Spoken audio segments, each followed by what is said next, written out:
This is probably the biggest, most important week of the year over at Tennessee State University. Thousands will be in town to celebrate the TSU homecoming, and school officials, well, they're working overtime to make sure everything goes off without a hitch, despite some problems in the past. News Channel 5's Jennifer Reyes is here to show us what's being done to keep off-campus events from putting a damper on the festivities. Jennifer. Well, Rory, earlier this week there was an off-campus shooting that somehow got tied to TSU.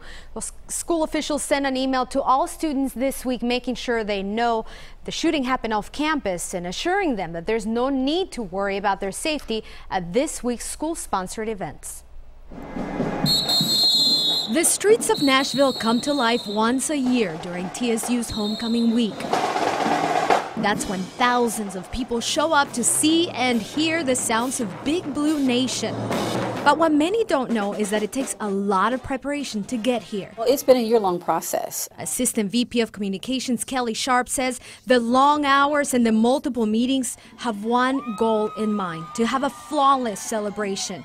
But sometimes events that didn't even happen on campus can put a damper on things. They may not see the whole story, they just hear TSU and a shooting, and they associate it with the university. The latest incident happened Wednesday when 3 students, including a TSU student, were shot at an off-campus location. It was not a TSU-sponsored event. It did not take place here on campus, and those who possibly perpetrated this crime were not associated with TSU. In spite of that, their name was attached to the crime. I don't think it's a problem here outside of TSU campus. State Representative Harold Love Jr. lives in the neighborhood and is a TSU alumni. He says the problem is not one particular zip code, it's the people who choose to do harm. Their parents send them here and trust that the city will take care and nurture them. And that's the problem I have, is that there are persons in our society who would seek to do harm to someone else who is trying to get an education. TSU works hard to keep its students safe all year long, but especially around homecoming, when the focus should be on celebrating everything this university has to offer. Let's just be positive,